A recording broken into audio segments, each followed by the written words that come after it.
ॐ सहनाववतु सहनौ भुनक्तु सह वीर्यं करवावहै तेजस्विनावधीतमस्तु मा विद्विषावहै। ॐ शान्ति शान्ति शान्तिः। शङ्करं शङ्कराचार्यं केशवं बादरायणं सूत्रभाष्यकृतौ वन्दे भगवन्तौ पुनः पुनः। ईश्वरो गुरुरात्मेति मूर्तिभेदविभागिने व्योमवद्व्याप्तदेहाय दक्षिणामूर्तये नमः। ॐ पार्थाय प्रतिबोधितां भगवता नारायणेन स्वयं व्यासेन ग्रथितां पुराणमुनिना मध्ये महाभारतम्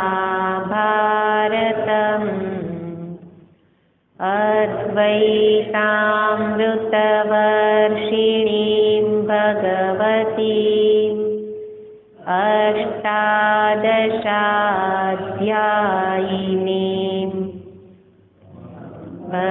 त्वामनुसन्दधामि भगवद्गीते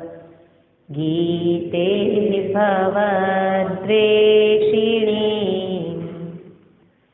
यं ब्रह्मा वरुणेन्द्ररुद्रमरुतः स्तुन्वन्ति दिव्यैस्तवैः वेदैः साङ्गपदक्रमोपनिषदैः गायन्ति यं सामगाः।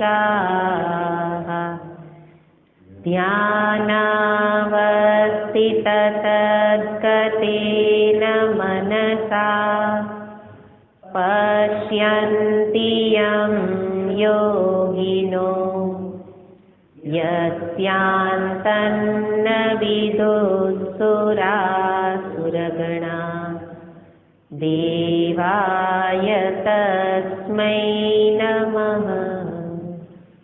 यस्यान्तन्न विदुःसुरासुरगणा देवाय तस्मै नमः।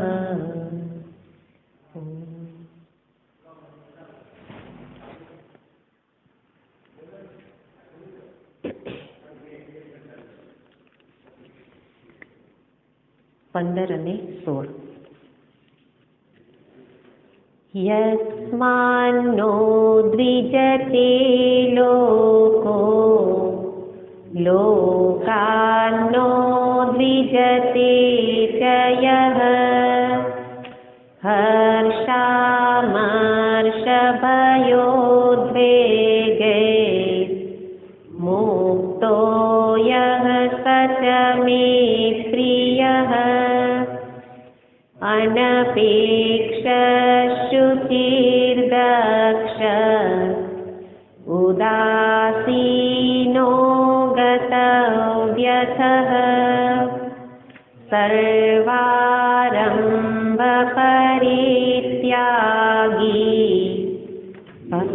मद्भक्तः स मे प्रियः।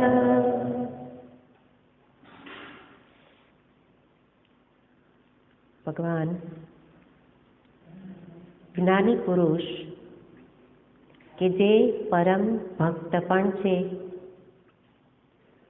એવા જ્ઞાની ભક્તના લક્ષણો અહીંયા દર્શાવે છે. અને જ્ઞાની ભક્તની મુખ્ય સમજદારી કઈ છે એટલું જ માત્ર સમજાઈ જાય, જીવનમાં ધારણ થઈ જાય તો આ લક્ષણો જીવનમાં સહજ પ્રાપ્ત થઈ જાય. અને એ જ વસ્તુ અહીંયા ભગવાનને દર્શાવી છે કે જ્ઞાન જ શ્રેષ્ઠ છે અને એ જ્ઞાન જ વ્યક્તિને પરમ ભક્ત પણ બનાવે. અને જ્ઞાન એટલે શું? અનેક ઉપનિષદોનું અધ્યયન કરી લઉં એ જ્ઞાન નથી. જ્ઞાન એટલું જ છે કે પરમાત્મા વાસ્તવમાં કેવા છે, સત્ય શું છે, આ જાણવું એને જ કહેવાય જ્ઞાન. અને આ જ્ઞાની ભક્ત એ જાણે છે અને જીવે છે. આપણે જાણીએ તો છીએ પણ એ પ્રમાણે જીવતા નથી. જાણવું સાથે જીવવું જરૂરી છે. શું જાણે છે? તો કે મારું આત્મ સ્વરૂપ જ સત્ય છે, ચેતન જ સત્ય છે. અને સાથે શું જાણે છે? એ ચેતન પરમાત્મા જ સર્વમાં વ્યાપ્ત છે, સર્વવ્યાપક છે. એટલે કે જે મારામાં છે એ જ સર્વમાં છે અને પાછા એક જ છે. એકમ અદ્વિતીયમ એવ બ્રહ્મ. એક માત્ર છે એટલે કે બીજા જેવું જ કંઈ નથી. તો જ્યારે બીજા જેવું જ ન હોય એટલે કે જેને ભેદ બુદ્ધિ જ નથી, એને કોનાથી ઉદ્વેગ થાય? કોનાથી? હે ને, ઉદ્વેગ તો બીજાથી થાય.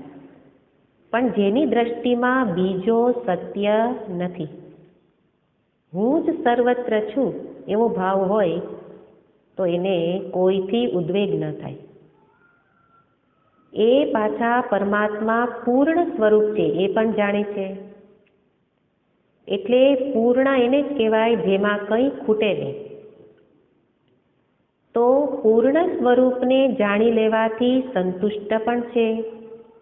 સંતુષ્ટ હોવાથી કોઈ પાસે કોઈ કામના નથી. અંતઃપૂર્ણ બહિષ્પૂર્ણ પૂર્ણ કુંભ ઇવાર્ણવે. જે પૂર્ણ સ્વરૂપ કે જે અંદરથી ભરેલો છે, બહારથી ભરેલો છે, કોઈ કામના નથી, તો કામના જ બીજાથી ઉદ્વેગ જન્માવે. કામના નથી તો અનુદ્વેગ. અને એટલે એ બીજાથી ઉદ્વિગ્ન ન થાય અને બીજાને પોતાનાથી ઉદ્વિગ્ન ન કરે. સંતુષ્ટ હોવાથી આત્મની એવ આત્મના તુષ્ટ. કરવાનું કરી લીધું, પામવાનું મેળવી લીધું, તો હવે કંઈ મેળવવાનું નથી, બસ જીવન વ્યવહાર ચાલે છે. તો એ વ્યક્તિને માટે કહે છે એ સંતુષ્ટ જ હોય, એને કોઈથી ઉદ્વેગ ન હોય. અને ઉદ્વેગ નથી એટલા માટે જ બીજા પાસે પૂર્ણ હોવાથી અપેક્ષા પણ નથી, અનપેક્ષ છે. તો આ બધાના ગુણના મૂળમાં શું છે? સમજદારી, જ્ઞાન. એ જ્ઞાનને જીવનમાં ધારણ કરી લઉં તો આ લક્ષણો જીવનમાં સહજ પ્રાપ્ત થઈ જાય અને ત્યારે જીવન જીવવા જેવું લાગે. આનંદ આમાં જ છે. આ સદ્ગુણો મેળવવા માટે અહીંયા વિધાન કરતા નથી. આ બરાબર પાછું એ સમજવું પડે કે આ શ્લોકોનો ધ્વનિ અર્થ શું છે. ધ્વનિ અર્થ એટલે શું કહેવા માગે છે. તો ધ્વન્યાર્થ છે કે આ ગુણો મેળવો એવું નથી કેવું. જે પરમાત્મા જ સત્ય છે એને પ્રેમ કરો એ કેવું છે. એટલે ધ્વન્યાર્થ ખબર હોય તો આ ગુણો કેમ પ્રાપ્ત થાય, શું કરવું એવી કોઈ ઝંઝાળમાં ન પડે. શ્લોકો દ્વારા કહેવાનો તાત્પર્ય એટલું જ છે કે એ પરમાત્માના જ્ઞાનથી જો ગુણો સહજ પ્રાપ્ત થતા હોય તો એ પરમાત્માને પ્રેમ કરો. અને પ્રેમ એ શું છે? ભક્તિ. અને જે એ ભગવાનને પ્રેમ કરે છે એ જ જ્ઞાની ભક્ત. તો કરવાનું એટલું છે. વારંવાર તમે જુઓ, બધા જ શાસ્ત્રો ગ્રંથો અહીંયા જ પાછા લઈ આવે છે કે એકને જ પ્રેમ કરો. ગીતાજી પણ વારંવાર કહે કે અવ્યભિચારી ભક્તિ, તે શબ્દ પ્રયોગ છે કે અવ્યભિચારી ભક્તિથી ભગવાન તુષ્ટ થાય. ભગવાન કહે છે તું મને જ પ્રેમ કર, આ બધું સહજ રીતે આવી જશે. એટલા માટે આ તાત્પર્ય છે કે એક એક ગુણોને મેળવવા માટે કે એક એક દોષોને દૂર કરવા માટે પ્રયત્ન કરું તો એક ગુણ મેળવવા એક જિંદગી પૂરી થઈ જાય. એને બદલે જે કરવાનું મૂળ વસ્તુ જ કરી લઉં. એટલે સાથે આ વસ્તુને યાદ રાખીએ કે ગુણો મેળવવાથી, ગુણોથી જીવન કેવું હોય. ખરેખર અહીંયા એવું બતાવું છે કે ભક્તનું જીવન કેવું છે. આંતર જીવન, બાહ્ય જીવન કેવું હોય તો કે આવા ગુણોથી યુક્ત હોય. પણ એ ગુણો કેમ આવ્યા? તો કે જ્ઞાનથી. અને એ પ્રકારની સમજદારી સાથે અહીંયા બતાવે છે કે એ ભક્ત કોઈનો પણ ઉદ્વેગ ન કરે, એટલે કે કોઈ પણ પ્રકારના આવેગ રહિત જેનું ચિત્ત છે. ઉદ્વેગ એટલે આવેગો, હર્ષ, અમર્ષ, કોઈ આવેગ નથી. અને જો આવેગ છે, ઘણીવાર આપણે ભક્તોમાં આવેગ જોતા પણ હોઈએ, તો એ જો આવેગ છે તો એ પણ કોને લઈને છે? ગોપીને આવેગ હતો ને. ગોપીને ઉત્કટ પ્રેમ, સામાન્ય પ્રેમ નહોતો, ઉત્કટ પ્રેમ છે. એ ઉત્કટ એટલે આવેગ છે. પણ એ આવેગ કોને લઈને છે? જેને પ્રેમ કરે છે એને લઈને. આવેગમાં વાંધો નથી. પણ આપણે બીજે પ્રેમ કરીએ છીએ એટલે એ આવેગ મારી સમસ્યાનું કારણ બની જાય છે. પણ એ આવેગ હર્ષનો આવેગ હોય તો બરાબર છે. ભગવાનના મિલનની ઝંખનાની અપેક્ષા હોય, બરાબર છે. અનપેક્ષમાં એવું નથી કીધું કે કોઈની અપેક્ષા નહીં. અનપેક્ષમાં બીજેથી અપેક્ષા છોડી એકની જ અપેક્ષા રાખ. નહીં તો કહેશે મને તો હવે કંઈ ન જોઈએ, ભગવાને મળે તો મળે, ન મળે તો વાંધો નહીં. હે ને? એટલે અપેક્ષા પેલી ત્યાં જ છૂટે. તો એ તો નીરસ જીવન થઈ જાય કે જેને કંઈ નથી જોઈતું. એક જ જોઈએ છે એટલે બીજેથી અપેક્ષા છોડવાની. એટલે મિલનની ઝંખના, મિલનની અપેક્ષા છે. અને પરમાત્માની પ્રાપ્તિની એક ઝલક દેખાય તો હર્ષનો આવેશ છે. એ આવી ગયેલા ક્યાંક છુપાઈ જાય તો અમર્ષ થાય છે. ગોપીને અમર્ષ થતો હતો, પણ આવીને ક્યાં છુપાઈ ગયા એ જાણીને અમર્ષ થાય છે. એટલે જેને જેને ભગવાનથી અમર્ષ થયો એવા ભક્ત થઈ ગયા, એને ભક્ત કહેવાયા. હે ને? તો આ બધા જ આવેગ, કારણ કે મન છે તો મનમાં તો બધા જ આવેગો રહેવાના જ છે.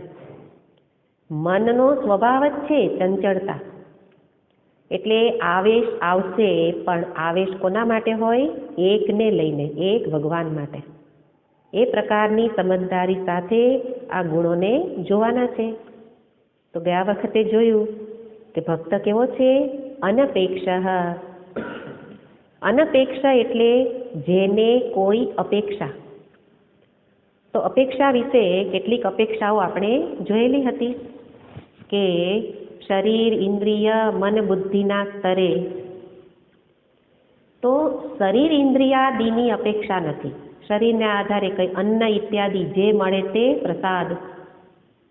એ ઉપરાંત મનની ભાવનાઓ સંતુષ્ટ થાય તો બરાબર, લાગણી મળે તો ભલે, ન મળે તોય વાંધો નહીં. તો એ બધું કેવી રીતે થાય? એના માટે પણ મૂળમાં સમજદારી જ છે. એના માટે પણ મૂળમાં આ સમજદારી જ છે કે જ્ઞાન જ છે કે પોતે કોણ છે? દેહ, ઇન્દ્રિય, મન, બુદ્ધિથી જે ભિન્ન છે, આ જ્ઞાન જેને છે, તો દેહેન્દ્રિયથી જે ભિન્ન પોતાને જાણે છે એને જ દેહાદિની અપેક્ષાઓ છૂટી શકે. જેના માટે શરીર હું છે, મન જ હું છું, તો પછી મનને ડંખ થશે, માન અપમાન, સુખ દુઃખ એ મનને થશે. પણ જે દેહાદિથી પોતાને ભિન્ન જુએ, તો શરીરને સગવડ મળી તો બરાબર છે, શરીરને સગવડ ન મળી તોય બરાબર છે. એનાથી પોતે દુઃખી નહીં થઈ શકે. આપણી સ્થિતિ કેવી છે કે શરીર આદિની અપેક્ષાઓ તો બધાને હોય. ઠંડી હોય તો શરીરને ગરમ વસ્ત્રની જરૂર છે, પ્રયત્ન કરે, મળે, મળે ન મળે. પણ આપણા માટે કેવું થઈ જાય છે કે ગરમ વસ્ત્ર મળ્યું તો કેવું સ્વેટર છે, કેવી રજાઈ છે, હે ને, એ બધું જોવામાં આપણે લાગી જઈએ. એટલે કે શરીરને સાચવવા માટે જ આપણું જીવન હોય. મનને જ્યાંથી પણ માન મળે તો એનો સંબંધ. પણ આ જ્ઞાની પુરુષ એને શરીર આદિમાં અહંભાવ નથી. અહંભાવ છૂટે તો જ બીજાની અપેક્ષાઓ, આ દેહાદિની અપેક્ષાઓથી ઉપર ઉઠી શકાય. અને એટલા માટે સંબંધ પણ એક સાથે જ છે, એટલે કોઈ સંબંધની અપેક્ષા નથી. આપણા માટે કેવું થઈ જાય કે સંબંધમાં બોલાવ્યા કે ન બોલાવ્યા, બોલાવ્યા તો કેવી રીતે રાખ્યા. તો એવી રીતે અહીંયા બતાવે છે કે સંબંધ હોય, સંબંધની અપેક્ષા હોય તો એ બધું આવી જાય. અને એમાં પાછું આગળ ધન્યવાદ, આભાર, એની પણ લાગણી આવી જાય કે મને બોલાવ્યા, સારી રીતે રાખ્યા, તો આપણે એને શું કહેવું પડે? થેન્ક યુ, હે ને. આજે આ બે શબ્દ વિશે હું વિચારતી હતી, થેન્ક યુ અને સોરી. આને અનુસંધાને કે ભક્ત માટે આ થેન્ક યુ અને સોરી એ ક્યારે પ્રયોગ કરે? તો કે જ્યારે પોતાનાથી બીજાને ઉદ્વેગ થાય, બીજાને પીડા પહોંચે, તો ત્યારે એના માટે શું થશે? સોરી. અને જ્યારે બીજા એને વધારે સારી રીતે સાચવે એવું નહીં, પણ બીજાથી એને કંઈ પણ સારું જણાયું, બીજામાં સારું જણાયું, એમાંથી કંઈક શીખવા મળ્યું, તો એનો આભાર માનશે. બીજાએ દોષ બતાવ્યા, એનો આભાર માનશે. થેન્ક યુ તો એ કહેશે. પણ આપણે ક્યારે કહીએ? આપણને કંઈક માનથી સાચવે ત્યારે આપણે થેન્ક યુ કહીએ. જ્યારે પેલો શું કરે? એના દોષ બતાવે તો પણ આભાર માને. તો એ પ્રકારની સંબંધની અપેક્ષાઓ એનાથી પણ જે ઉપર ઉઠી ગયેલો છે. અને એટલે એ જ પ્રકારે ભગવાન સાથે પણ સંબંધ, કે એની પાસે પણ કોઈ અપેક્ષા નહીં, બાહ્ય જગત પાસે નહીં, અને જેની પૂજા સેવા કરું છું એની પાસે પણ કોઈ અપેક્ષા નહીં. નહીં તો આપણે 5 રૂપિયાનો હાર ચડાવીએ ને 50 રૂપિયા માગી લઈએ છે ને. આપણી સ્થિતિ કેવી છે કે થોડું કાપીએ અને અનેક ગણું માગીએ છીએ. માગીએ એટલે અપેક્ષા છે. પણ શંકરાનંદી ટીકા, ગીતાજીની ઉપર ટીકા છે, બહુ સુંદર ટીકા છે શંકરાનંદી મહારાજે લખેલી. તો એમાં કહે છે કે કેટલે સુધી અનપેક્ષ થવું જોઈએ. ત્યાં કહે છે કે મોક્ષાભિસંધિ શૂન્ય, મોક્ષેપી અનપેક્ષ, એટલે કે મોક્ષની પણ ઈચ્છા નહીં, મોક્ષની પણ અપેક્ષા નહીં. બસ આપને પ્રેમ કરું છું અને પ્રેમ માટે જ જીવન જીવું છું, આપના માટે જ જીવું છું. તો એમાં મુક્તિ મળે તો બરાબર છે, મુક્તિ મળે કે ન મળે, મારે સેવા તમારી કરવી છે. તો એ શું ભાવ છે? અનપેક્ષાનો. એટલા માટે જો મોક્ષની અપેક્ષા ન રાખે તો આગળના 3 પુરુષાર્થની પણ નહીં રહે, ધર્મ, અર્થ, કામ. એટલે 4 પુરુષાર્થ એ પોતાના તરફથી કરવાનું કરશે, પણ અપેક્ષા રહિત. આ અપેક્ષા રહિત થવા માટે એક આખરી શરત આપણે જોઈએ છીએ કે કેવી રીતે આગળ વધવાનું છે. પેલા બહાર સંબંધોની અપેક્ષાથી બહાર નીકળીએ, પછી શરીર આદિની અપેક્ષાથી બહાર નીકળીએ, ત્યારે મોક્ષની પણ અપેક્ષાથી છૂટી શકાય. ભગવાન ભાગવતમાં તો એનાથી પણ આકરી શરત બતાવે છે અનપેક્ષ માટે, કે અનપેક્ષા ક્યાં સુધીની હોય, તો કે છે દીયમાનમ અપી ન ગૃહ્ણાતિ, દીયમાનમ અપી ન ગૃહ્ણાતિ વિના મત સેવનમ. જો તને અપેક્ષા તો નથી, જો તું માગણી તો કરતો નથી, પણ માગ્યા વિના પણ કોઈ આપે એની પણ અપેક્ષા ન રાખતો, હે ને. એટલે એક વસ્તુ સૂક્ષ્મતા તરફ આપણે વિચાર કરીએ કે આપણે તો કેટલા બધા સ્થૂળ છીએ એ જોવાનું છે, કે નાની નાની વસ્તુ, સ્થૂળ વસ્તુની માગણી નથી છૂટતી, તો પછી લાગણીની તો માગણી ન જ છૂટે. લાગણીની માગણી ન છૂટે તો મોક્ષની ક્યાં છૂટે? મોક્ષની ન છૂટે તો કોઈ આપે એને કહે કે ના ના ના, એ તો બોલી જ ન શકાય, હે ને. ભગવાન કહે છે કે હું તને આપું, બીજા આપે એ તો કદાચ તું છોડી દઈશ, પણ હું આપું, તું માગતો નથી, ભક્ત છો, માગતો નથી, હું આપું, પ્રેમથી આપું, તો પણ તું ગ્રહણ ન કરતો. તો ભગવાન ત્યાં કહે છે કે શું આપીશ?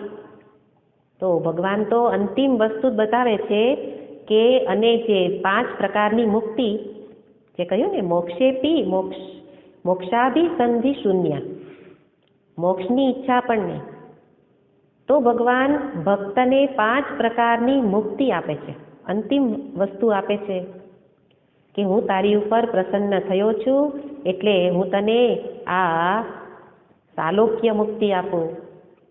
સાલોક્ય એટલે ભગવાનના લોકમાં સ્થાન મળે. સાર્ષ્ટી મુક્તિ, સાર્ષ્ટી એટલે એક પદ, પ્રતિષ્ઠા, જેમ ઇન્દ્રનું પદ છે, બ્રહ્માજીનું પદ છે, તો સાર્ષ્ટી મુક્તિ છે. આગળ કે છે સાયુજ્ય, સારૂપ્ય. સાયુજ્ય ભગવાન સાથે રહેવાનું, સારૂપ્ય ભગવાન જેવી જ વેશભૂષા પ્રાપ્ત થાય, સારૂપ્ય મુક્તિ. અને એકત્વ, ભગવાન સાથેનું એકત્વ, એક થઈને રહેવું. તો હવે આમાં તો બધું એવું છે કે એક ભગવાન સિવાય બીજું કાંઈ ભગવાન પોતે આપતા નથી, પોતાના સિવાય. તો પણ કહે છે કે આપું તો પણ ન ગૃહ્ણાતિ, લેતો નહીં. લેતો નહીં એનું કારણ છે કે આ બધી જ મુક્તિ તને ભેદમાં જ રાખનારી છે, હે ને. આ બધી લોક ગમન એ શું છે? મને ભેદમાં જ રાખે. અને પુણ્ય છે ત્યાં સુધી ત્યાં રહીશ, ફરી પાછો ક્ષીણે પુણ્યે મર્ત્ય લોકમ, એટલે ન લેતો. એટલે હું આપું છતાંય તું એ લેતો નહીં. અને આપણે કદાચ વ્યવહારિક રીતે જોઈએ કે ભગવાને મને ઘણું ધન સંપત્તિ માગ્યા વિના આપ્યું, ઘણું આપ્યું છે, માગ્યું નથી. તો ભગવાન કે હવે આપી જ દીધું છે તો ન લેતો એટલે કેવી રીતે એને વાપરીશ? વહેંચીને વાપરજે. ન લેવું એટલે જે મળી જ ગયેલું છે એને ન લેવું એટલે શું કરવાનું? તો કે જે આપ્યું છે બધું ખરેખર મારી કૃપાથી જ મળ્યું છે. આપણને શરીરથી લઈ અને બાહ્ય જીવનમાં જે મળ્યું છે એ બધું જ, અન્ન, વસ્ત્ર, ધન, ગૃહ જે મળે એ બધું જ ભગવાનની કૃપાથી જ મળેલું છે. તો કે છે કે ન લેતો એટલે શું? એને વહેંચીને વાપરજે. એટલે કે વેચીને નહીં, 2 શબ્દ છે, વેચવું અને વહેંચવું. નહીં તો આપણે 2 એકને એક કરી દેતા હોઈએ. વહેંચવું એમાં શું છે? કંઈ પણ લીધા વિના જ આપવું. વેચવામાં આદાન પ્રદાન એટલે વહેંચીને વાપરીએ. ધન આપ્યું છે, વહેંચીને વાપરવું. શક્તિ આપી છે, બીજાને માટે વાપરવું. તો એ પ્રકારે જીવવું એને કહેવાય અનપેક્ષા. અને એ અનપેક્ષા એટલે નિરપેક્ષા.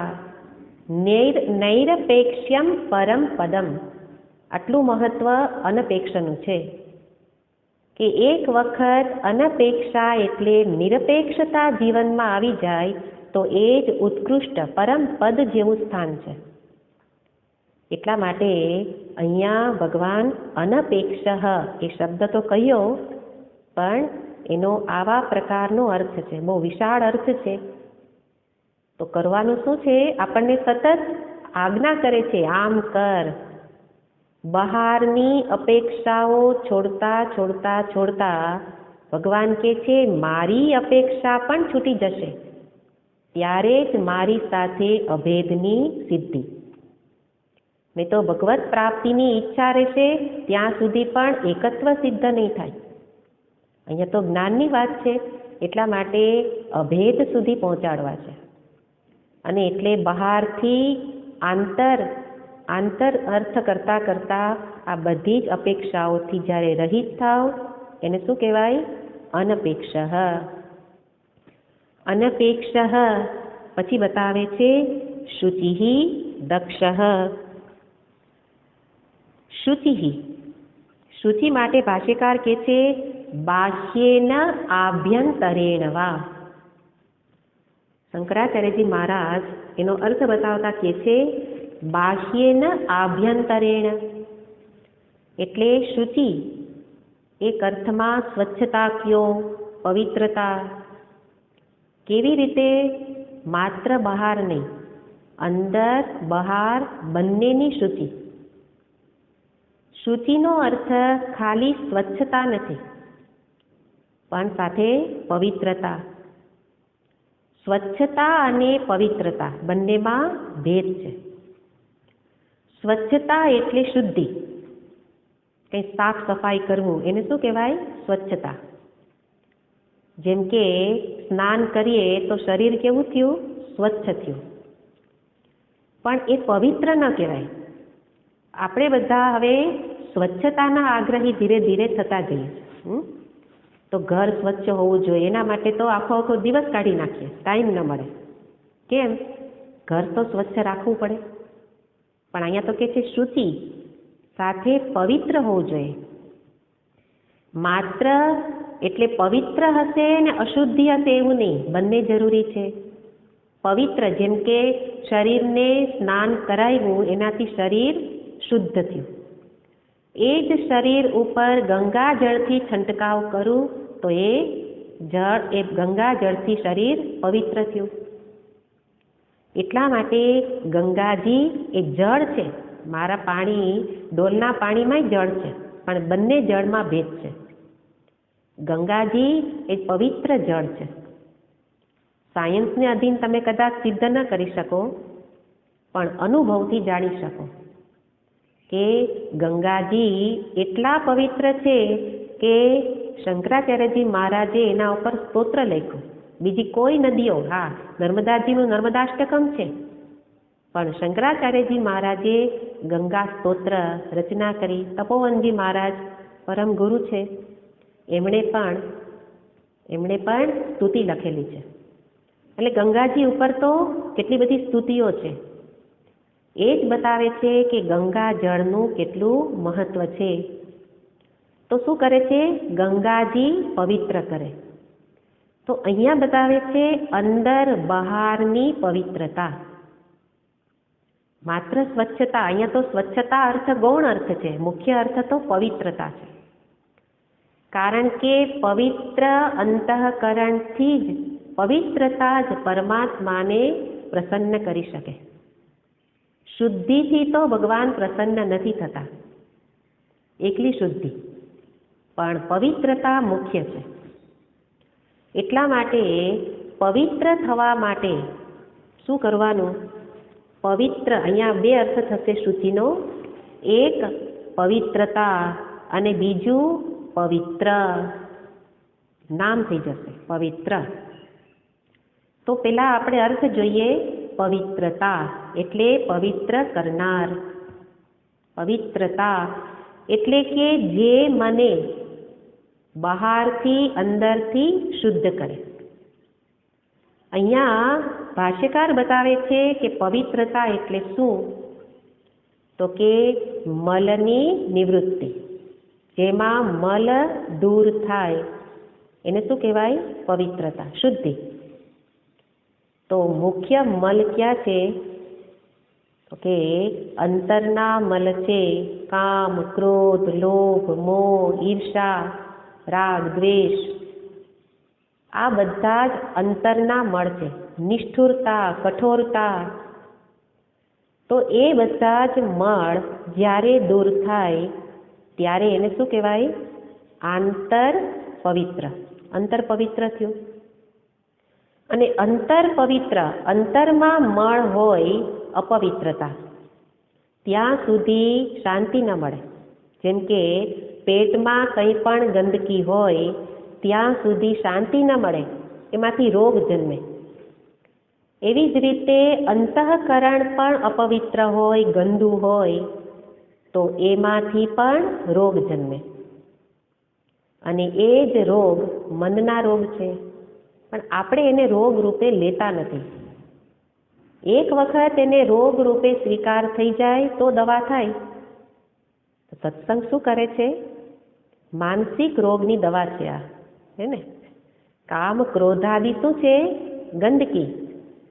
અને એ ગંદકીને, અશુદ્ધિને દૂર કરવાનું કામ સત્સંગ કરે. એટલે શું કરે? રોગ નિવૃત્તિ. તો જેના અંતરમાંથી આ બધા દોષો દૂર થયા, એ અંતર કેવું થઈ ગયું? પવિત્ર. અને પવિત્ર અંતર જ જ્યારે એ જ મન બહાર અભિવ્યક્ત થશે ત્યારે એમાં કેટલાક ગુણો દેખાશે. દયા, કરુણા, આ બધા શું છે? પ્રગટ થયેલા ગુણ. અંતરમાંથી દોષ દૂર થાય તો બહાર આ બધા જ ગુણો પ્રગટ થાય. એટલે બહાર પણ જીવન કેવું બને? પવિત્ર. તો સ્નાનાદિ એ તો એક કર્મ છે, નિત્ય કર્મ છે. પણ આપણે નિત્ય કર્મને જ અંતિમ માની લીધું અને મનની અશુદ્ધિ તરફ ક્યારેય ધ્યાન જતું જ નથી.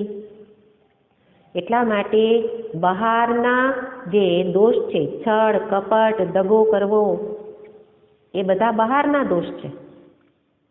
એ બધા બાહ્ય દોષની નિવૃત્તિ અને સાથે આંતર દોષની નિવૃત્તિ. ત્યારે જીવનમાં કયો ગુણ આવ્યો? શુચિ. ત્યારે એ વ્યક્તિ બની ગયો શુચિ. એટલે હવે વ્યક્તિનું નામ, એ ભક્તનું નામ બની જાય શુચિ. એટલે નામ સંજ્ઞા રૂપે પણ લઈ શકાય કે એક ધાતુને અધીન અર્થ છે, એક એનું નામ છે. જેમ કે હમણાં અર્થ જોયો, એ ધાતુનો અર્થ છે શુચ. શુચ છે એનો બે અર્થ છે, શોક, શોક અને ચમક, ચમક, ચમકવું, બંને અર્થ છે શુચના. શુચ ધાતુ છે. તો એ પ્રકારે જ્યારે શુચિ પ્રાપ્ત થશે ત્યારે શું થશે? તો કે જીવન એટલે મન ચમકવા લાગે, એને પ્રકાશિત થાય. શુદ્ધ થયેલી વસ્તુ જ કેવી હોય? પ્રકાશિત. તો એ પ્રકારે જે ભક્ત છે, જેના છળ, કપટ ઇત્યાદિ દોષો દૂર થયેલા છે અને જેનામાં દયા, કરુણા ઇત્યાદિ દોષ આવેલા છે, કામ, ક્રોધાદિ દૂર થયા છે, એ ભક્ત. એ ભક્તનું નામ શું બની ગયું? શુચિ. અને શુચિ એટલે અગ્નિ અર્થ પણ થાય છે શુચિ. કારણ કે અગ્નિ પણ શું કામ કરે છે? શુદ્ધિકરણ. અગ્નિમાં પેલો સોની હોય એ શું કરે? તો કે પેલા સોનાને તપાવે, સુવર્ણને તપાવે. તો કાળું છે, ખાણમાંથી મળેલું સુવર્ણ એ તો કાળું છે, મેલ છે. તો અગ્નિમાં તપાવે એટલે એ એકદમ ઉજળું થાય. એટલે કે બધા જ મેલને દૂર કર્યા. કોણે કર્યા? અગ્નિએ. એવી રીતે એવું કહેવાય છે કે જે પાત્ર છે એ પાત્રને પણ તમે અગ્નિમાં તપાવો તો એ પાત્ર શુદ્ધ થાય. ખાલી સાબુથી ચોખ્ખું કરેલું પાત્ર એને શાસ્ત્રમાં શુદ્ધ નથી કહેવાતું, પવિત્ર નથી કહેવાતું. પણ તાંબાનું પાત્ર છે એને તપાવો તો શું થશે? એમાંથી અશુદ્ધિ જતી રહે, પછી એ પવિત્ર કહેવાય. એટલા માટે તો તાંબા પિત્તળના વાસણો એનું મહત્વ છે. માટીનાને તપાવવા ન જવાય, કારણ કે તપાવો નહીં તો શુદ્ધ જ ન થાય. એટલે શાસ્ત્રમાં એનો ઉપયોગ નથી થતો. એટલે તપાવીને એને શું કરે? શુદ્ધ કરે. એટલે અગ્નિનું નામ શું છે? શુચિ. એવી જ રીતે જે તપાવીને શુદ્ધ કરે એ ભક્તનું નામ પણ શું બની ગયું? શુચિ. ભક્તની નજીક, જ્ઞાની ભક્ત, એની સમીપ જવાથી પણ શુચિ, શુદ્ધ થવાય. પણ હમણાં કીધું ને, તપાવીને શુદ્ધ કરે. તપાવવા તો પડે. કેમ તપાવવા પડે? અંદર મેલ ભરેલો છે, તો ઉજળો કરવો હોય તો મેલને દૂર કરવા માટે મહેનત તો બહુ કરવી પડે, અને એમાં ઘણું બધું સહન કરવું પડે. તો તપવા જેવું આકરું લાગે, પણ અંતે એ શુદ્ધ થાય.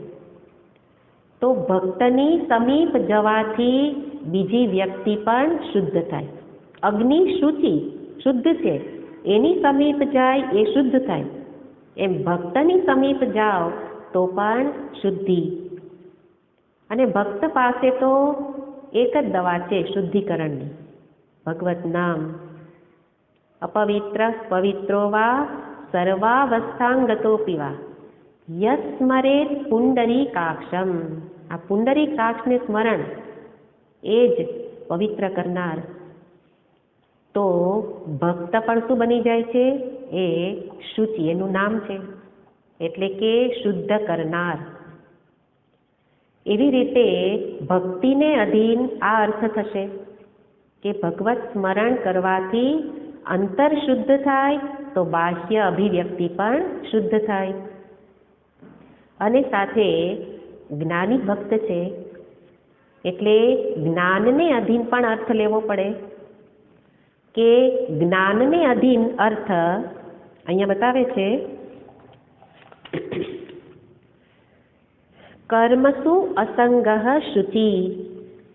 કર્મસુ અસંગઃ શુચિ એટલે કર્મમાં અસંગ રહીને વર્તન રહું એ બની જાય શુચિ. જ્ઞાનને, વેદાંતને અધીન અર્થ છે.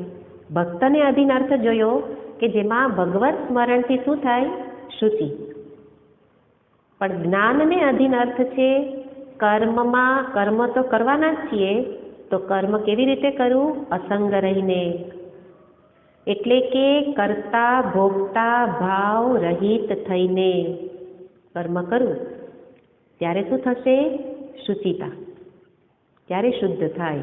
એટલે કે ત્યારે અર્થ શું થયો? કર્તૃત્વ ભોક્તૃત્વ જ અશુદ્ધિ છે. જ્ઞાનને અધીન અશુદ્ધિ કઈ છે? હું કરું છું, મારાથી જ થાય છે, આ ભોગ મને મળ્યો, હું ભોગવું. તો એ જે હું કરતા, હું ભોગતા, એ શું છે? અશુદ્ધિ. અને એ કર્તૃત્વ ભોક્તૃત્વને છોડીને કર્મ કરવું એટલે કે ભગવાનની કૃપાથી થાય છે, ઈશ્વરની શક્તિથી થાય છે. અને એ જે કંઈ આપે એ પ્રસાદ. પ્રસાદ બની જાય તો ભોગ બુદ્ધિ જતી રહેશે. એટલે કરતા ભોગતા ભાવ છોડીને, કર્મ નથી છોડવાના, પણ ભાવ, હું કરું છું, ભોગવું છું, એ ભાવને છોડવું તો જ્ઞાનને અધીન અર્થ થાય. એ કેવો બની ગયો? શુચિ. કર્મણ્ય કર્મયઃ પશ્યેત અકર્મણિ ચ કર્મયઃ. સૌથી ગહન અર્થ ગીતાજીનો છે, ગહન શ્લોક છે, જે આપણે ઘણા દિવસો સુધી જોયો હતો. કર્મણી અકર્મ, કર્મ કરે ત્યારે પોતે કંઈ કરતો નથી એવો જેને ભાવ છે એ કેવો છે? શુચિ છે. તો એ પ્રકારે અહીંયા શુચિતા, અને આપણે જે જાણીએ છીએ શુચિનો અર્થ એ ધર્મને અધીન. ધર્મને અધીન શુચિનો અર્થ છે કે ધર્મશાસ્ત્રમાં વર્ણિત જીવન પદ્ધતિ અપનાવવું. વિધિ નિષેધ બતાવ્યા છે, તો કેવા પ્રકારનો વ્યવહાર એને ધર્મ કહેવાય, કોને અધર્મ કહેવાય, એ પ્રકારે જીવન જીવવું એને શું કહેવાય? ધર્મને અધીન શુચિ. એટલે ન કરવાના કર્મને છોડવું, કરવાના કર્મ કરવું. તો એવી અનેક રીતે અર્થ આ શુચિતાનો થઈ શકે. અને આ શુચિ જેના જીવનમાં છે એ જ્ઞાની ભક્ત, એ મહાપુરુષ. તો એ બે પ્રકારે મહાપુરુષો આપણે જોઈ શકતા હોઈએ. જ્યારે શુચિ શબ્દ આવે ત્યારે બે મહાપુરુષોને સામે રાખવા પડે. તો એક છે આચાર્ય કક્ષાના મહાપુરુષ, અને બીજા છે અવધૂત કક્ષાના મહાપુરુષો. અનેક પ્રકારે વર્તન કરતા હોય, તો એના વર્તનને અધીન આ વિભાગ થાય. જ્ઞાની ભક્ત છે એટલે જ્ઞાન પ્રદાન કરવાનું કાર્ય પણ કરે છે, આચાર્ય છે. તો આચાર્ય કક્ષાના જે મહાપુરુષ છે એના જીવનમાં શુચિ ગુણ જોવા મળે, પવિત્રતા. એટલે આંતરબાહ્ય બંને પવિત્રતા મહાપુરુષના આચાર્ય. કારણ કે આચાર્યનો અર્થ જ છે આચિનોતિ શાસ્ત્રાણી, આચારે સ્થાપયતિ. આચિનોતિ શાસ્ત્રાણી, શાસ્ત્રનું આલોડન કરે છે, એ અધ્યયન કરે છે, કરાવે છે. અને સાથે આચારે સ્થાપયતિ ચ, પોતાના આચરણમાં પણ જે લાવે એનું નામ આચાર્ય છે. તો શુચિ એ શબ્દને સમજાવે, સાથે સાથે પોતાના જીવનમાં પણ લાવે, એ આચાર્ય. તો આચાર્યના જીવનમાં આંતર બાહ્ય શુચિ જોવા મળે. પણ અવધૂત કક્ષાના છે કે જેને હવે દેહનું પણ ભાન નથી, દેહાત્મ ભાવ છૂટી ગયેલો છે. તો દેહને અધીન જેને શુદ્ધિ કહીએ એનું પાલન કદાચ ન પણ કરે. પૂર્વના સંસ્કાર હશે તો એ મુજબ થશે, પણ કદાચ એ આજુબાજુ મેલા ઘેલા થઈને પણ રહેતા હોય. શાસ્ત્ર તો એ ના પાડે છે કે એના અધીન કાંઈ જ્ઞાન નિષ્ઠા છે એવું કહી ન શકાય. ખરેખર આપણો ભ્રમ છે કે કોઈ મેલા ઘેલા કપડામાં હોય એ જ જ્ઞાની પુરુષ. પણ એવા તો કોઈક અવધૂત કક્ષાના હોય કે જેને કદાચ, કારણ કે શાસ્ત્ર એને કોઈ વિધિ નિષેધ બતાવતા નથી, એટલે બાહ્ય શુચિ જાળવી ન પણ શકે, દેહાત્મ ભાવ નથી એટલે. પણ આંતર પવિત્રતાના અર્થમાં એનામાં પણ શુચિતા રહેલી જ છે. પણ સાથે જોવાનું કે એની હાજરી માત્ર ધરતીને પવિત્ર કરે છે. એટલા માટે એ સ્વયં પવિત્ર જ છે. એટલા માટે એને શુચિ ગુણ એનામાં જોવાની જરૂર નથી. એની હાજરી જ બધાને પવિત્ર કરનાર છે. તો એ રીતે અહીંયા આ શબ્દને જોવાનો કે શુચિ જીવનમાં હોવી જરૂરી છે સાધક તરીકે. આંતર બાહ્ય શુચિ એટલે સ્વચ્છતા અને પવિત્રતા. એટલે જે આપણો ભ્રમ છે એને હવે અહીંથી દૂર થશે આ શબ્દથી, કે બહાર તો કે મંદિરમાં જેવું તેવું હોય, ગંદકી હોય. આપણા બધા મંદિરોમાં મોટા ભાગે જોવા મળે કે એમાં અશુદ્ધિ જોવા મળતી હોય. તો શું કહે, ના મંદિર તો એવા જ હોય. એ ઉપરાંત ભગવત સંબંધી જે વસ્તુઓ વાપરતા હોય, માળા વાપરો, આસન વાપરો, આપણા ઘરનું મંદિર હોય, ભગવાનના વાસણો હોય, તો કે એમાં ક્યાંય શુદ્ધિ જળવાતી નથી. એક દીવી રાખી હોય એમાં જ રોજ દીવો થયા કરે, અને દીવી કેટલાય દિવસે સાફ કરવા જાય. એ શુચિ પણ સાથે સાથે જોવાની છે. આપણે કહીએ કે જે જપ કરતા હોય આસન ધોવાય નહીં, એવો કયો નિયમ છે? કોઈ નિયમ નથી. શુચિ શબ્દ જ બતાવે છે કે બહાર પણ સ્વચ્છતા, અને એ સ્વચ્છતાનું પાલન કરે તો જ બહાર શુદ્ધિ હોય, ઘર સ્વચ્છ હોય, એ જ વ્યક્તિનું મન સ્વચ્છ થઈ શકે. પણ આપણે જે કરીએ છીએ એવું નહીં કે માત્ર ઘર શુદ્ધ, એવું નહીં, અને માત્ર મન શુદ્ધ. આપણે બે પ્રકારની વ્યક્તિ જોતા હોય. કોઈ કહેશે મન ચંગા તો કથરોટ મેં ગંગા, બહાર કંઈ કરવાની જરૂર નથી, મન ચોખ્ખું રાખો. બોલીએ છીએ ને, મન ચોખ્ખું રાખો, બહાર કાંઈ બહુ ઘસઘસ કરીને ધોવાની જરૂર નથી. તો એનોય ભાષ્યકારે નિષેધ કર્યો કે બહારની પણ શુદ્ધિ. અને કોઈ કહેશે કે બસ બહારનું બધું ચોખ્ખું રાખો એટલે મન ચોખ્ખું થઈ જશે, તો કે એનોય નિષેધ કર્યો. આંતર શુદ્ધિ પણ બાહ્ય આભ્યંતરેણ બંને શુદ્ધિ જરૂરી છે. અને એ પ્રકારે અહીંયા શુચિ એ ગુણ જ્ઞાની ભક્તમાં સહજ છે, અને મારા માટે એ પ્રયત્ન સાધ્ય છે. પ્રયત્ન કરવો પડે, અને બંને પ્રકારનો પ્રયત્ન મનની શુદ્ધિ માટે પણ અને બહારની શુદ્ધિ માટે પણ. શુચિ પછી બતાવે છે દક્ષ. દક્ષ શબ્દ છે. દક્ષ એટલે ચતુર, નિપુણ, કર્મકુશળ, કાર્યકુશળ. ભાષ્યકાર એનો બહુ જ લંબાણપૂર્વકનો અને સરસ અર્થ કરે છે. ભાષ્યકાર કહે છે પ્રત્યુત્પન્નેષુ કાર્યેષુ, પ્રત્યુત્પન્નેષુ કાર્યેષુ સદ્યઃ યથાવત પ્રતિપત્તુમ. યથાવત પ્રતિપત્તુમ એટલે જે યથાવત એટલે જે જેવું છે તેવું, પ્રતિપત્તુમ જણાવી શકે, કરી શકે. એ કોણ છે? દક્ષ. પ્રતિપત્તુમ સમાહા. તો અહીંયા શબ્દ છે પ્રત્યુત્પન્નેષુ કાર્યેષુ, એટલે કે પ્રત્યુત્પન્ન, એને બીજા શબ્દમાં કહેવાય છે પ્રત્યુત્પન્ન બુદ્ધિ, કુશાગ્ર બુદ્ધિ. જેનામાં છે એ દક્ષ, જેનામાં કુશાગ્ર બુદ્ધિ છે, પ્રત્યુત્પન્ન બુદ્ધિ છે, એ કોણ છે? દક્ષ. અને એને જ અધીન અર્થ કર્યો પ્રત્યુત્પન્નેષુ કાર્યેષુ સદ્યઃ. સદ્ય એટલે તરત. પ્રત્યુત્પન્ન એટલે તાત્કાલિક ઉત્પન્ન થયેલું કાર્ય કે પરિસ્થિતિ. અચાનક કંઈક પણ પરિસ્થિતિ આવી ગઈ, અચાનક કંઈક કામ નીકળ્યું, ત્યારે શું કરે? સદ્યઃ તરત જ.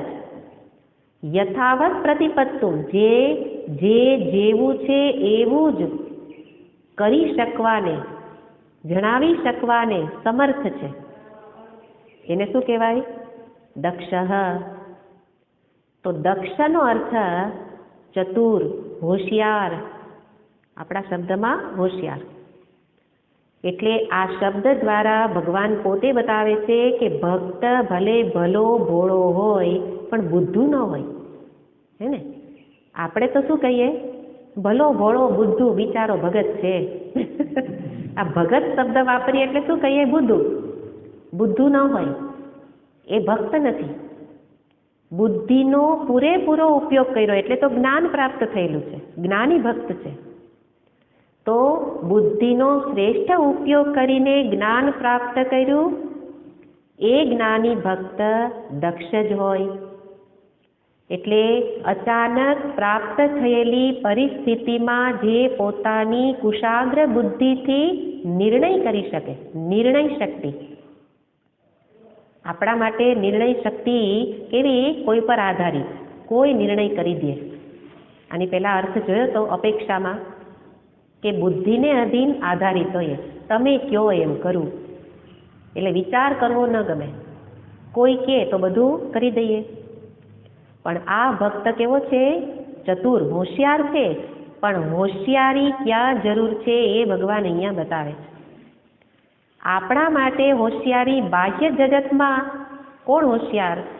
એને હોશિયાર કહીએ. ભણવામાં હોશિયાર, કામ જલ્દી પતાવી દેવામાં હોશિયાર, છળ કપટ કરવામાં હોશિયાર, હે ને? બધામાં હોશિયારી ચાલતી હોય. પણ અધ્યાત્મ ક્ષેત્રમાં હોશિયારી એને કહેવાય દક્ષ. બહાર કંઈ કામ કઢાવી લેવું એને હોશિયારી નથી કહેતા, એ તો દગો છે, છળ કપટ છે. તો જે અધ્યાત્મ ક્ષેત્રમાં જેને પોતાના જીવનનું લક્ષ્ય સિદ્ધ કરવું છે, એ સિદ્ધ કરવા માટે બુદ્ધિનો ઉત્તમ ઉપયોગ કરનારો, એટલે સ્વયં ભાષ્યકાર કેવા છે? દક્ષ છે. આ જે અર્થઘટન કર્યું, પ્રત્યુત્પન્નેષુ કાર્યેષુ અર્થઘટન કર્યું કે આ સમયે મારું શું કર્તવ્ય છે એ નિર્ણય જે ઝડપથી કરી શકે એ દક્ષ. એટલે મારું કર્તવ્ય એટલે આ પરિસ્થિતિમાં મારે શું કરવું જોઈએ એ તરત વિચારી શકે એ દક્ષ. જેમ કે અચાનક કોઈને કંઈક એક્સિડન્ટ થયું અને હાથ પગ ભાંગ્યા, તો મોટા ભાગના લોકો અરે રે ને બળાપો ચાલુ કરી દે. અને એમાંથી એક દક્ષ વ્યક્તિ નીકળે કે તરત જ 108ને ફોન અને તરત દવાખાને અને ટ્રીટમેન્ટ ચાલુ કરી દો. એ શું કર્યું? આ વિપરીત પરિસ્થિતિ આવી, અચાનક આવેલી પરિસ્થિતિ હતી, પણ અત્યારે મારે શું કરવું જોઈએ એનો નિર્ણય એણે યથાવત એટલે સારામાં સારી રીતે કર્યો. તો એ પ્રકારે જીવનમાં આવતી પરિસ્થિતિ માત્ર અચાનક આવે એટલી જ નહીં, જ્યાં જાઓ એ પરિસ્થિતિ, જ્યાં જઈએ, કોઈના ઘરે જઈએ તો ત્યાં મારે શું કરવાનું, આશ્રમે આવું અહીંયા મારે શું કરવાનું, ઘરમાં મારે શું કરવાનું, મારે શું કરવું જોઈએ, એ કર્તવ્ય બુદ્ધિને શું કહે છે? દક્ષ. કેમ કે અચાનક તો કોઈક વખત જ આવે પરિસ્થિતિ. એ અર્થમાં લેશો તો પણ ચાલે કે અચાનક પરિસ્થિતિ આવે તેમાં જે ભાંગી પડતો નથી, પણ બુદ્ધિને સતેજ રાખે છે. તો એ કાર્યકુશળ. તો શંકરાચાર્યજી મહારાજ દક્ષ હતા કે જેમણે ટૂંકા આયુષ્યમાં પોતાની કુશાગ્ર બુદ્ધિથી કેટલા બધા કાર્યો કર્યા. એટલે ભગવાને બુદ્ધિ ખરેખર બધાને એટલી આપી છે, પણ કર્તવ્યનો નિર્ણય નથી થતો કે મારા જીવનમાં ક્યાં ક્યાં કર્તવ્ય છે. એમણે ધર્મનું ઉત્થાપન કર્યું, શાસ્ત્રાર્થ કર્યો, ખાલી શાસ્ત્રનું રચના નથી કરી, ભાષ્યની રચના ખાલી નથી કરી, પણ બાળપણથી લઈ 32 વર્ષના આયુષ્ય સુધી જે આપણે ધારી ન શકીએ, માની ન શકીએ એટલા કાર્યો કોણ કરી શકે? જે દક્ષ હોય. તો બુદ્ધિનો શ્રેષ્ઠ ઉપયોગ કર્યો. શું કાર્ય કર્યા? કે શાસ્ત્રનો અભ્યાસ કર્યો, અધ્યયન કર્યું અને કરાવ્યું. અનેક મહાત્માઓને, બીજાને પણ સંન્યાસ ધારણ કરાવ્યો, બીજાને પણ ધર્મના ઉત્થાપનમાં લગાવ્યા, જ્ઞાન પ્રચારમાં લગાવ્યા. એ ઉપરાંત મૂર્તિ પ્રતિષ્ઠાઓ પણ અનેક જગ્યાએ કરી. બદ્રીનાથજીની પણ આપણે જાણીએ છીએ કથા કે ભગવાન બદ્રીનાથ તો પેલા કોઈ કૂવામાં અંદર મૂર્તિ ત્યાં સ્થાપિત થયેલી અંદર હતી, એમાંથી બહાર લઈને પ્રતિષ્ઠા કરી. એવી રીતે અનેક સ્થાનોમાં એમણે મંદિરોના પુનર્નિર્માણ કરાવ્યા, મૂર્તિઓની સ્થાપના કરાવી, લોકોને ધર્મ માર્ગે ચડાવ્યા. વિદ્વાનોના જે કંઈ વિપરીત ખ્યાલો હતા એની સાથે શાસ્ત્રાર્થ કરી એને પણ સીધા માર્ગે લઈ આવ્યા.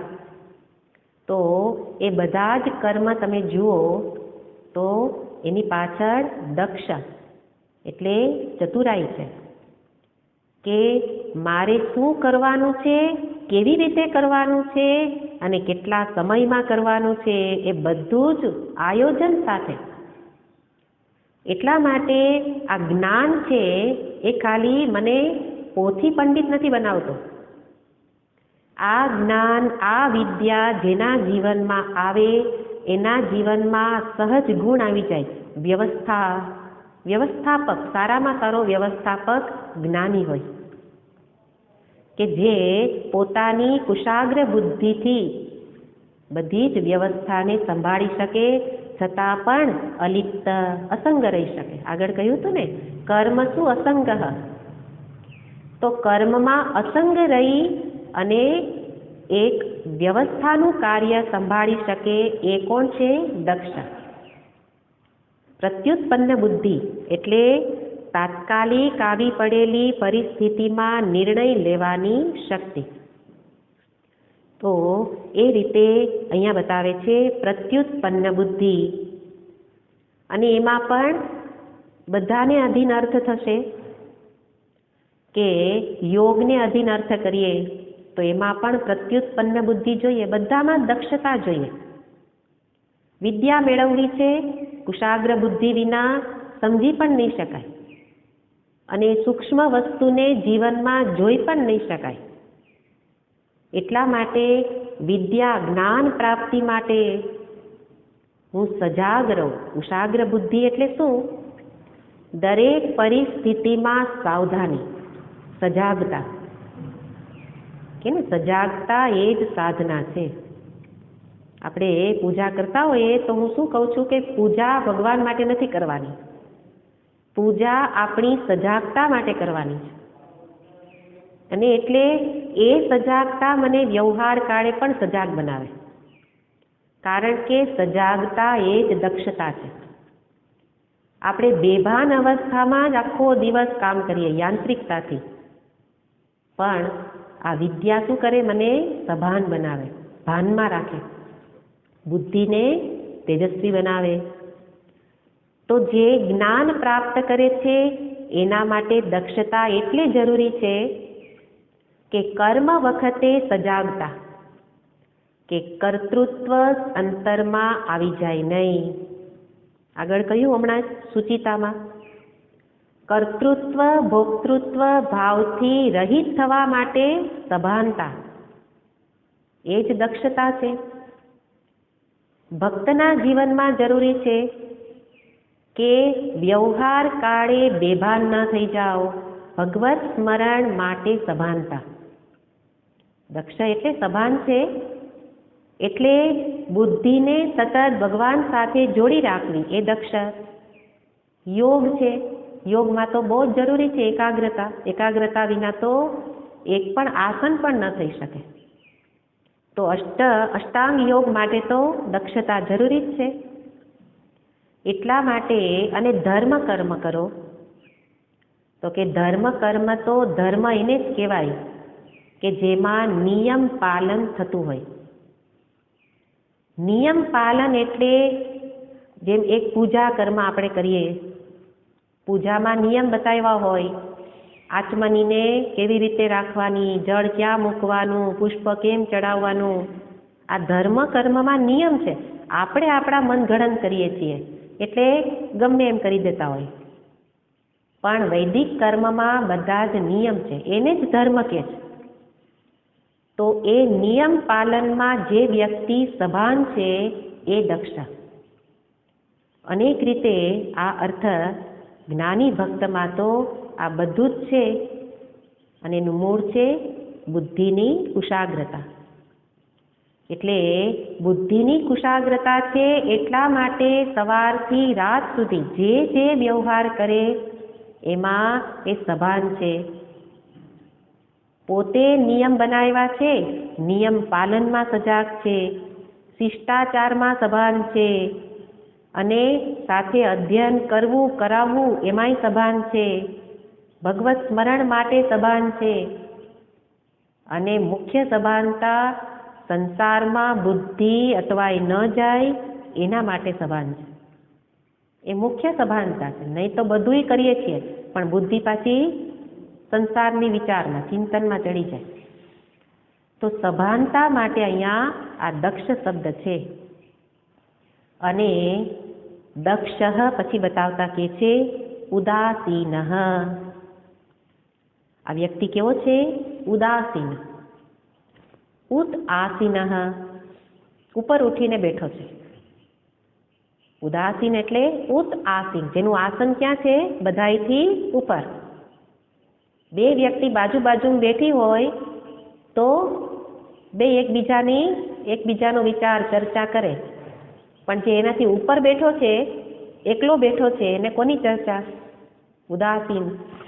ઉદાસીન એટલે જ્ઞાન દ્રષ્ટિથી જે સર્વને એક સમાન રૂપે જુએ છે. ઉપર બેઠો હોય એને કેવું લાગે? પ્લેનમાં બેઠા હો તો બધું કેવું લાગે? એક સમાન. એમાં બંગલા અને ઝૂંપડી અલગ ન દેખાય. એટલે જે ઉદાસીન છે એના માટે અહીંયા શબ્દ છે, ભાષ્યકાર કહે છે ઉદાસીન યતિ. આ યતિ છે. ન કસ્યચિત મિત્રાદેહે પક્ષમ ભજતી. ન કસ્યચિત મિત્રાદેહે પક્ષમ ભજતી. જે મિત્ર વગેરેમાં કોઈનોય પક્ષ લેતો નથી, પક્ષપાતી નથી, નિષ્પક્ષપાતી, એને શું કહે છે? ઉદાસીન. આપણે હોય મિત્રાદિ ભાષ્યકારે શબ્દ પ્રયોગ કર્યો. કેમ? કારણ કે આપણે શત્રુનો પક્ષ લેવાના જ ન હોઈએ. કોનો લઈએ? મિત્રનો, સ્વજનનો, સગા સંબંધનો. તો કે કોઈનોય પક્ષ ન લે એ કોણ છે? ઉદાસીન. અને એ તો એના માટે સહજ છે, કારણ કે જ્ઞાન જ એવું છે કે સર્વત્ર સર્વાત્મ ભાવ જેને હોય તો કોઈ શત્રુ જ નથી, કોઈ પરાયું જ નથી. તો પછી મારા ને તારા ન હોય તો પક્ષ કોનો લે? એટલે કોઈનોય પક્ષ લેતો નથી, એને શું કહે? ઉદાસીન. અને એ પક્ષપાત રહિત છે એવો અર્થ અહીંયા બતાવે છે. વિશેષ અર્થ પછી જોઈશું. ઓમ પૂર્ણમદ પૂર્ણમિદં પૂર્ણાત પૂર્ણમુદચ્યતે પૂર્ણસ્ય પૂર્ણમાદાય પૂર્ણમેવાવશિષ્યતે. ઓમ શાંતિ શાંતિ શાંતિ. હરિ ઓમ શ્રી ગુરુભ્યો નમઃ. હરિ ઓમ.